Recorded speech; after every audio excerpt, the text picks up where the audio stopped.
বাজান রে মা করে কয় রে মা মা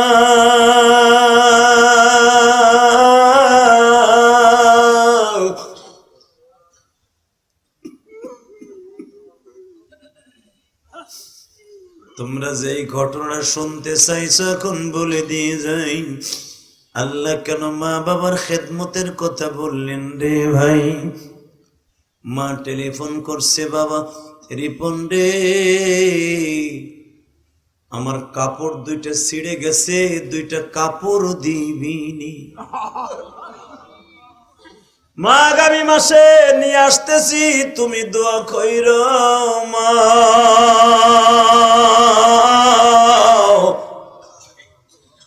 দুইটা কাপড় কিনলো, ছোট্ট বোনের জন্য দুই জোড়া স্যান্ডেল কিনলো, কিনিয়া সদরঘাট থেকে লঞ্চে উঠলো। যেই ছেলেটা আমার খেদমত করছে, যেই বাসায় খাবার খাইছি, ছেলেটা আমার কাছে অনুরোধ করে বলল, কইবেন এই ঘটনা কইবেন। শোন, মা কারে কয় কেন মার খেদমত করবি না? মার দিকে বড় বড় চোখ করে তাকাস বিয়ে করার পরে। হে বদমাইশ, হে কপাল পোড়া লক্ষ্মী ছাড়া। কাপড় লয়ে স্যান্ডেল লয়ে লঞ্চে উঠলো। লঞ্চটা যখন গজারিয়া ঠোঁটা সারিয়া চাঁদপুরের লঞ্চে, চাঁদপুরের বাবা মোহনায় চলে গেছে, নদীর মধ্যে ঝড় উঠছে। রিপন ফোন দিছে, মা ও মা, মা কি বাবা? নদীতে ঝড় উঠছে মা, মনে হয় লঞ্চটা ডুবে যাবে মা, তুমি মাফ করে দিও মা। আমি ইঞ্জিনের কাছে বইয়ে রয়েছি। কোন মানুষ নিচের মানুষ উপরে যায় না, উপরে মানুষ নিচে আসে না। মা চিল্লা পাল্লার আওয়াজ শোনো না, মা মনে হয় শুনতেছি জাদু। মা আমার জন্য দোয়া করে মা, মনে হয় কাপড়টা তোমার পড়াইতে পারবো না মা। এখন চিল্লাবি আর কানবি, এ যুবক যুবক। যখন শুনছে মা যদি লঞ্চটা ডুবিয়া যায় গো মা,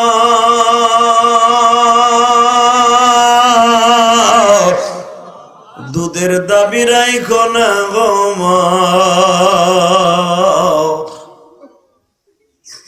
মা মোবাইলটারে আসার দিয়ে ফেলায় দিয়ে বাবা পাগলের মতো দৌড়ে মেঘনা নদীতে নামছে চাঁদপুরের ঠোঁটায়। মানুষটাই না উঠাইছে, তুমি কি পাগল? তোমার পোলা ডুবছে কোন মেঘনায় আর তুমি নামছো কোন মেঘনায়? বলে না আমি সাঁতরায়া যাব, আমার জাদু কই গো, আমার জাদু কই মা রে মা।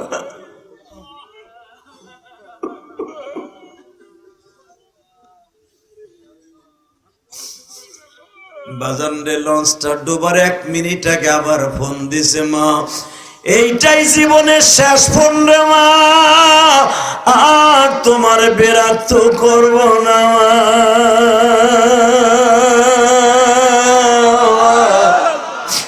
লঞ্চের ভিতরে পানি উঠতেছে, মা মাফ করে দিও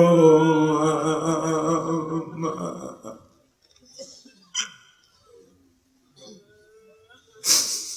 বাজানরে লঞ্চটা ডুবিয়া গেল।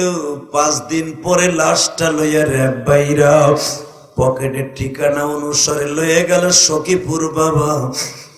আরে 5 দিন পানির মধ্যে থাইকা হাড্ডির থেকে বাবা গোশত গুলো খসিয়ে গেছে, পচা দুর্গন্ধে কেউ যাইতে পারে না।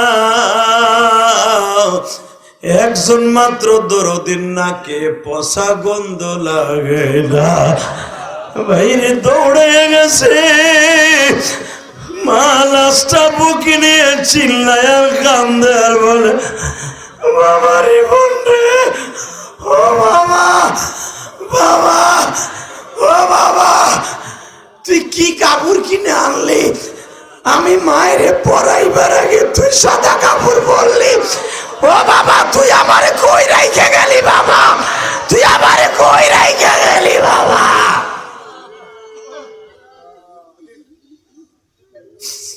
যুবক ভাইরে আমি তোর দুইটা পাও ধরে বলে দিয়ে যাই, যেই দরদি একটা শিক্ষার দিয়ে পাগল হয়ে গেল বাবা। আমি এই যুবকের লঞ্চ ডোবার 3 মাস পরে গেছিলাম, সখীপুর যাইয়া দেখো এই মহিলা উলঙ্গ হয়ে নাচে।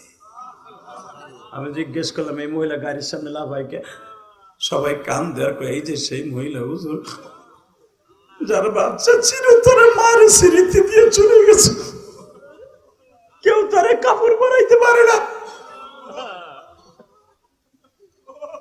যুবক আজকে দেখায় দাও মদিনার ছোট্ট ছোট্ট বাচ্চারা জীবন দেওয়ার ওয়াদা করে ফেলেছে। এই বাংলার জমিনে যদি কোন নাস্তিক আমার নবীরে গালি দেয় ওর সেন্তা বুঝা ফেলবো। কায় কায় রাজি আছো দুহাত ধরে লাগে দেখায় দাও।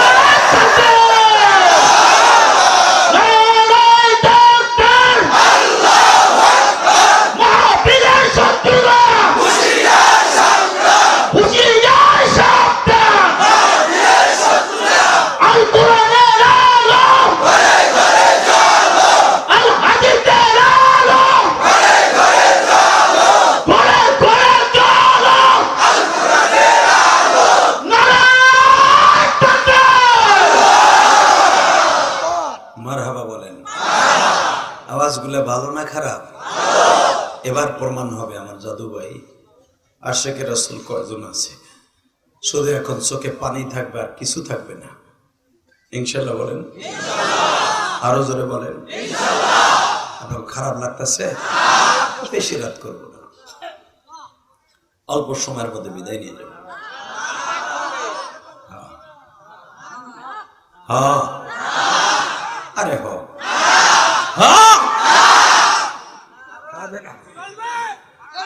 তাহলে দেখো, এইদিকে এক যুবক যায়, এইদিকে এক চাচা যায়, দুইজন দুই দিক যায়, মানে দুই দিক ডাইনে বামে দুইজন দুই দিন যায়।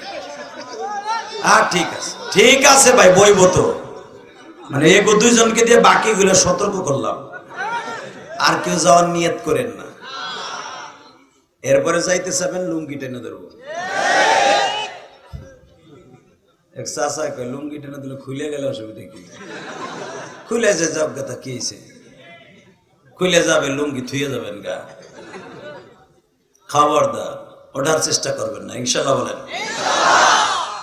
ইশকের মাঠে বসে যদি কেউ চলে যায় মনে করতে হবে ওর ইমানের দুর্বলতা আছে। এই সরমনের মাঠে যে দেখছেন সরমনের পাগলগুলো কেমন লাফায়, হ্যাঁ আপনি একবার পাগল কর না, পাগল তো ঠিক, এর তো মহলার পাগল, ঠিক না ভাই? ঠিক। আবার দেখবেন বন্ডক দপ্তরও কিন্তু লাফায় না। বন্ডক দপ্তর কোনটা আমি বলতে চাই না, আপনারা সবাই জানেন, সবকিছু বুঝেন, ঠিক না ভাই? ঠিক। কোনটা ভালো কোনটা খারাপ আপনারা জানেন, জাইনে শুনেই কিন্তু আপনারা আমল করেন। এটা আমি বলার উদ্দেশ্য আমি আসি রে, আমি শুধু বলতে চাই সব জায়গায় কিন্তু আশেকে রাসূল আছে, আছে না নাই? এবার তাকান, মদিনার ছেলেগুলো এভাবে কথা বলবে না, যে যেমনি আছে সেভাবেই থাকবা, কোনো নড়াচড়া উঠা বসা চলবে না, ইনশাআল্লাহ বলেন। হঠাৎ করে মদিনার ছেলেগুলো যখন কবিতা গাইতেছে, আমার বিশ্বনবী উটির থেকে নামে পড়ছে, জোরে জোরে জোরে জোরে জোরে জোরে নামার সাথে সাথে ছোট্ট একটা বাচ্চা তার আব্বারে কইতেছে, আব্বা আমার একটু কোলে লো তো। জিজ্ঞেস করলেন কেন তুই কোলে উঠবি? কই নেও না। উঠছে, উঠে যেমন নবীর সামনে যে কয়, আপনার নাম কি? নবী মুহাম্মদ।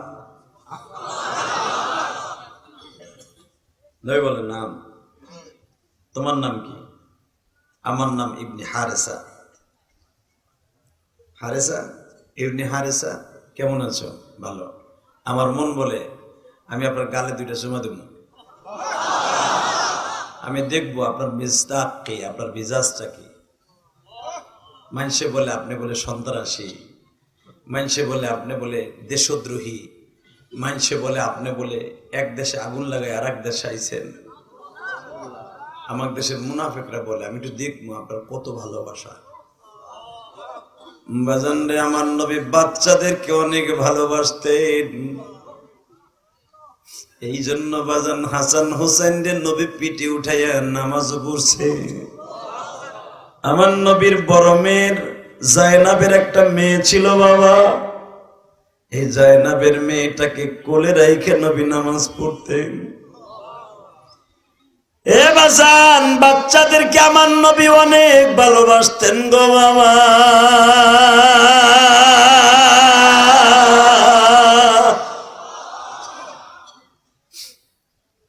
আমার নবী বাচ্চাদেরকে জানের চাইতে বেশি ভালোবাসতেন।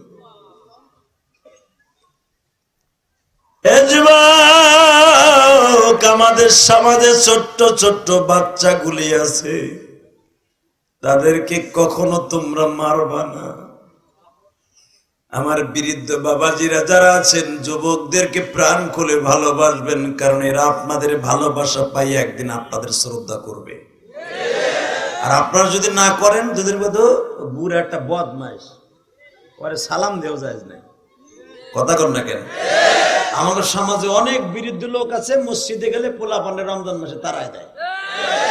এরকম পাহাবুরা আছে না? কাটটা শয়তান এটা। হ্যাঁ বেটা, যেই বয়সে এই পোলাটা মসজিদে, ওই বয়সে তুই লুঙ্গিও পরস নাই। যত আকাম কুকাম মানছে, সরষা কাঠ, কলই চুরি, ডাল চুরি, পেঁপে চুরি, ডাব চুরি করে খাইছে। এই বয়সে তোর নাতি মসজিদে যে শুকুর কর। কথা কর না কেন? রমজান মাস ইফতারি খাইতে পোলাটাই গেছে, রোজা থাকে না, তা কি হইছে? বুড়া গুলো বাইরা বাইরে বাড়তে যা, বাড়তে যা। কথা কর না কেন? বাইরা মসজিদ থেকে ইফতারি টাইম হয়েছে না, এই মসজিদ কথা শুনে। তার মানে বুড়ায় দেখছে ওর ইফতারি কম পড়ে যাবে। কথা কর না কেন? এই পোলাটা দূরে দাঁড়ায় বকে, বুড়া শয়তান কর হেকের ওর বাপের দেখা ময়রুম করতেছে। এই যে ছেলেটার যে কুধারণা তোমার পর এসে গেল, এই ছেলেটা তোমার মরার আগ পর্যন্ত ওর অন্তরে দাগ কেটে থাকবো। আর যদি ওরা ডাইকে নিয়ে, বাবা বয় তুই আমার লাগি ইফতারি দেব, নয় আপনি 2 লোক বা কমই খাইলেন, বাচ্চাটা খাইবার আপনার লাগে প্রাণ খুলে দোয়া করবো। আপনি কি জানো বুড়া, বুড়া তুমি সারাদিন রোজা রেখে যেই সব পাইবা, এই ছেলেটা 1 লোকমা ইফতারি খাইয়া সেই সব পাইব। এই পোলার পরে রোজা ফরজ হয় নাই, ওই ইফতারি করলে অর্ধ ডাইরেক্ট কবুল হইব। ইফতারির সময় ইফতারি খাইতে রোজা রেখে তোমার কাছ থেকে হিগলো, আর ওরে তারায় দেবা, 2 দিন পরে পোলা মসজিদে আইব না। তবে মসজিদে যাবো কি ছাতা, বুড়া গুলা বক বাইসের আড্ডি, ওরা পয়সা থাকা অবস্থায় মসজিদে যাবো না, ওগুলো মরুক তারপরে যাবে। কথা কও না কেন? নষ্টের মূল তো তোমরা বুড়া গুলি। এই পোলাপান গুলা ওয়াজ দিতেছে, উৎসাহ দেবে কি, আরো বাস দেয়। অতটা হাজি বক্তা নিয়ে মসজিদে লাগা, এর মাসে না নাই জোরে কোন? আচ্ছা ঠিক আছে, ঠিক আছে, আমার কথা শুনেন, আমাকে আনতে আপনাকে অসুবিধা। আচ্ছা আমি আসছি বিদায় তো আমার বাইরে এত কষ্ট করে শীতের মধ্যে রাস্তার উপর দাঁড়াই দেওয়া আসলে কথা কর না কেন? এই যে আপনাকে নিজ গ্রামের এখানে যে একটা তেরা মসজিদ আছে, এটা তো কেউ দেখে নাই। মসজিদে খারাইলে মনে হয় আমি খারাইছি কোন দিকে জানি, মক্কা না মদিনা, নিজেও ঠিক পাই না। এটা তো দেখে গেল বেটারা এখানে দাঁড়াইয়া। আর মনে রাখবেন, যারা আপনাকে গ্রামে আসছে, ওই 20 মাইল দূরে মধুখালীর থেকে লোক আছে, সেই সর্বদর্শন থেকে লোক আসছে, আমাগো ট্যাকের হাট মুকসিদপুরিতে লোক আইছে, আপনি জানেন খবর? এই ছেলেগুলো দেখে গেল আপনাদের এলাকার মানুষ অনেক ভালো, এখানে আমার সাথে মোনাজাত করলো, আপনার গোটা কবুল নইলো, তা গোটা কবুল হইলো। এই কবুলের দোয়া তো আপনি কোটি টাকা দিয়েও পাবেন না। আর এই লোকগুলা জীবনে পাইতেন আপনার গ্রামে, তাহলে আইসে তো আমারও ছিল। কথা বলেন না কেন? এইটা কি আপনি কোটি টাকা দিয়ে পাইবেন? তাই আপনি ওয়াজ হইতে দেন না কেন? ও কপালে জুতার বাড়ি খাবেন এর লেগে কষ্ট হইতেছে, রাগ করতেছে, করেন গা। মুসলমানের পোলার দিকে তাকাও, ভালো কাজে বাধা দিবেন না। তা'মুরুনা বিল মা'রুফ ওয়া তানহাউনা আনিল মুনকার ওয়া তু'মিনুনা বিল্লাহ। ও নবী, আপনি বড় গলায় বলেন ভালো কাজের আদেশ, অসৎ কাজ থেকে ফিরানোর কথা বলেন। তারাই মুমিন, যারা এই কাজটা করবে আমার জিম্মাদারিতে তারা জান্নাতে যাবে। ভালো কাজ তো করলাই না, দাড়ি মোছ উপরে নিচে সব পাহাইছো। ভালো কাজ তো করোই নাই, মরার আগ পর্যন্ত করছো আকাম। মরার আগে দিলা মাহফিলে বাধা, দিলা পোলাডারে নষ্ট করে, কসম আল্লাহর যাবা কি লইয়া, কথা কর না কে? একটা হাদিস কমু, রসুল একজন সাহাবী 82 বছর বয়স। কত বছর? 82। কালেমা পড়ে না পড়ে না পড়ে না, নাতিতে ধাক্কায় কয় কালেমা পড়বো না, তোর বাড়ি ছেড়ে যাবো গা। নাতির ডরে আইয়া নবীর কাছে কালেমা পড়ছে। নবী হিজরত করছে কিন্তু 4 বছর আগে। হ্যাঁ না কাদ ওই বেড়া আমাকে দেব দেদের বকা দেয়, ওই বেড়ার কালেমা পড়ে। ওটা কি এর বেড়া? যদি ভালো হইতো তোর বেড়ার ওই দেশে রাহে নাই কে, এই দেশে বাড়াইছে কে? এই বুড়ায় কইতো, এই বুড়ায় কইতো।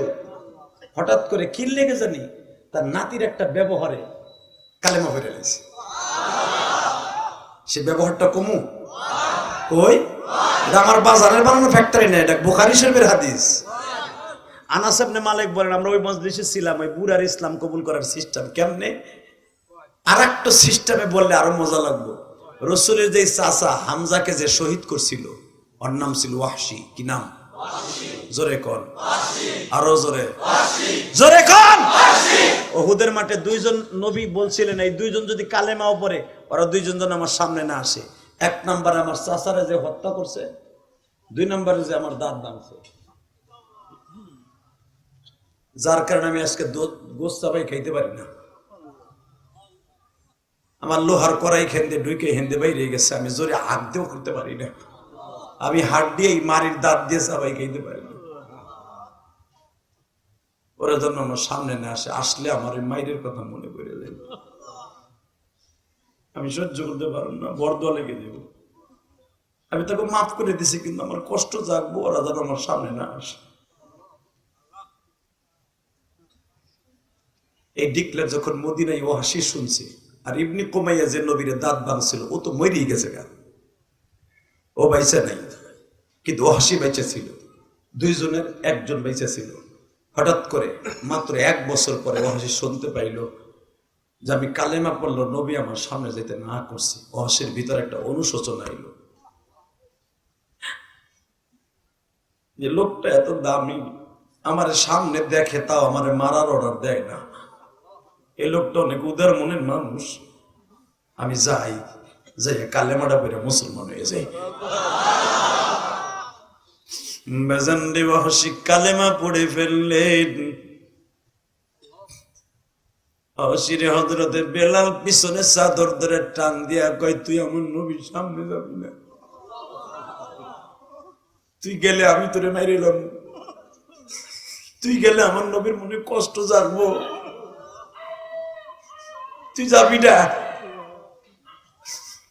ওয়াহশী বলে, বেলাল ভাই ঠিক আছে, আমি কোনদিন নবীর সামনে যাব না।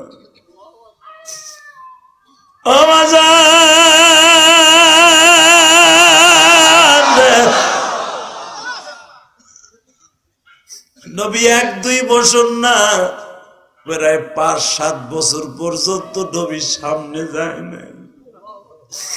নবীর ইন্তেকালের মাত্র 1 মাস আগে ওয়াহশী নবীর পিছনে দাঁড়ায় দাঁড়ায় কান্দে।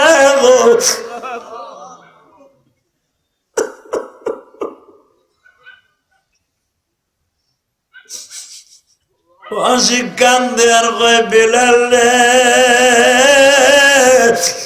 বেলাল তোর বাড়ি যেই দেশে, আমার বাড়িও তো ওই দেশে রে বেলাল, তুইও কালো আমিও কালো।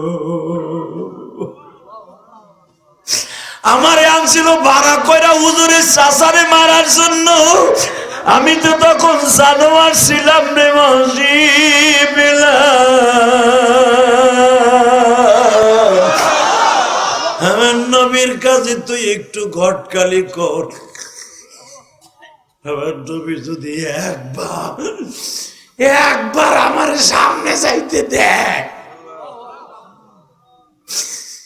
আমি নবীর কাছে একটা পারমিশন চাইবো, সেটা হলো এই, নবীর চাচারে মাইরে যেই কষ্ট দিছি, আমার নবীর আমি সুখ দেব, আমি সেই ওয়াদাটা করব।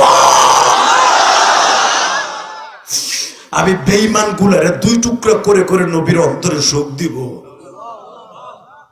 যাদের প্রবঞ্চনায় আমার নবীরে কষ্ট দিছি, আমার একটু অনুমতি দেয়নি, কি দেখ একটু সামনে বমু। বেলাল বলতে সাহস পায় না, কিন্তু আমার নবী কথাটা শুনে ফেলছি। আমার নবী বলে, বেলাল রে, তোর কাছে আমার ওয়াসি বারবার বলল, তুই কোনো উত্তর দিলি না। বলে, নবী গো, কি উত্তর দিব? আপনি এমনি তো অসুস্থ, মাথার যন্ত্রণা, আপনি বিছানার থেকে মাথা তুলতে পারেন না, এই মুহূর্তে কেমনে আপনার কাছে আসতে বলে যদি আপনার কষ্ট আবার জায়গা যায়। আমার নবী বলে, বেলাল রে, বেলাল,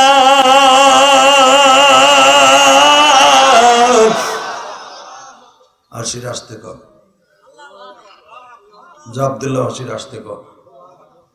বাজান, যে লোকটা 6 বছর মা কয়ে ডাকতে দেয় না, অথবা 7 বছর আপনার প্রেমিকের লাগে দেখা হয় না, যে কোনো কারণে জেল খাটছেন, যদি তার সামনে কোনোদিন পান, মনে চাইবেন জীবনটা দিয়ে দেই।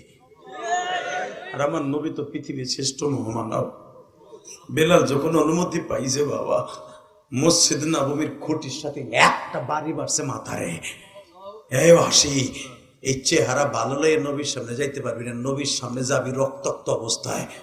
আমার নবী দেখে আফসোস করবে আর বলবে, আমারে ভালোবাসে তুই রক্ত জড়াই আইছস, আমার চাচারে যেমনি রক্ত জড়াইছিলি, একটা বাড়ি মারছে হাসি,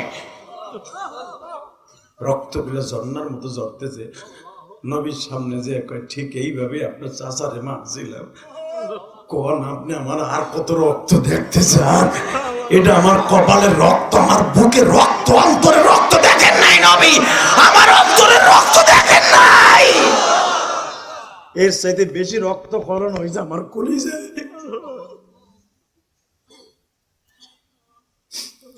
আমার নবী বলো, হাসিরে যা, আমি তোরে মাফ করে দিছি। হাসি বলে, এখন থেকে দেখবেন আমরা হাফসিরা কি পারি। নবী প্রত্যেকটা যুদ্ধে আপনার পিছনে, যখন আপনি যুদ্ধের দামামা বাজাইতেন, আমি দূরের থেকে দাঁড়ায় দাঁড়ায় খেজুর গাছের পাতা সরাই আপনারা দেখতাম, সামনে আইতাম। আমার নবী বলে, ওয়াসিরে ভালোবাসা বাড়ছে না কমছে? ওয়াসি কয়, বাড়ছে। হে ওয়াসি, বিরহ বেদনা যে কত যন্ত্রণাদায়ক রে ওয়াসি। মুসা পয়গম্বর আল্লাহর সাথে পর্দার বাহিরে বসে কথা বলে, বাজান মুসার অন্তরে প্রেমের আগুন দাউ দাউ করে জ্বলে। মুসা নবীর টেস্ট লাগে না, বলে, মানি তোমারে দেখবো, যদি একবার দেখে দাও।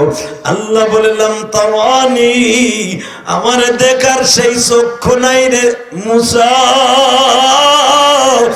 মুসা বলে, আমি তোমারে দেখবো, তুমি চোখ দিলেই দেখবো। এ মুসা, চর্ম চোখ দিয়ে আমি মৌলারে দেখা যাবে না। মুসা বলে, আমি না দেখা পাহাড় থেকে যাব না। আমার আল্লাহ বলে, অপেক্ষা কর, আমি দেখা দেব মুসা, তবে তোর সাথে দেখা দিব মুসা, তোর শরীরকে ঠিক কর। মুসার সাথে দেখা করার আগে আল্লাহ ওই পাহাড়ের মধ্যে বাজান যত কীট পতঙ্গ ছিল সব সরায় ফেলছি, যত ভাগ ভাল্লুক ছিল সব সরায় ফেলছে। একা মুসা দাঁড়ায় আছে, বাবা আমার আল্লাহ বলে, মুসা রে মুসা, এবার দেখবি কিনা বল রে মুসা। মালিক আমারে তুমি বানাইছো, আমি দেখবো, আমি দেখবো। আমার আল্লাহ বলে, মুসা এবার রেডি হয়ে যা, সারা পৃথিবী কম্পন শুরু হয়ে গেছে, সারা পৃথিবী ভূমিকম্প শুরু হয়ে গেছে, আল্লাহর কুদরত শুরু হয়ে গেছে। আল্লাহ মুসা এখন কাঁপতাছে আর বলতেছে, মালিক আমি দেখবো না। আল্লাহ বলে, মুসা আর ফিরে যাওয়া যাবে না, পাকা দানের মধ্যে নৌকা ঢুকাইছো আর পিছনে গেলেও নষ্ট নষ্ট হবে, সামনে গেল নষ্ট হবে। মুসা রেডি হয়ে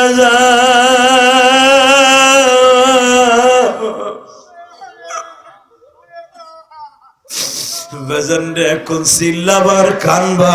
সরমুনার মাঠের পাগল গুলা দেখছো, মাওলার প্রেম যখন গালে বয়ে যায়, জাহান্নামের বয়ান যখন আরম্ভ হয়ে যায়, তখন ওই পাগলার কাছে মনে হয় মাওলা সদরপুর মাহফিলে তোমারে তালাশ করছি পাই নাই, আল্লাহ টঙ্গী ইস্তেমায় তালাশ করছি পাই নাই, ঘুমের ঘরে তালাশ করছি পাই নাই, মসজিদে বয়ে তালাশ করছি পাই নাই, এখন সরমনের মাঠে আইসা তালাশ করে তুমি যদি দেখা না দাও, কোন দিকে যাব? জাহান্নামে যাওয়ার দুয়ার পাই নাই গো।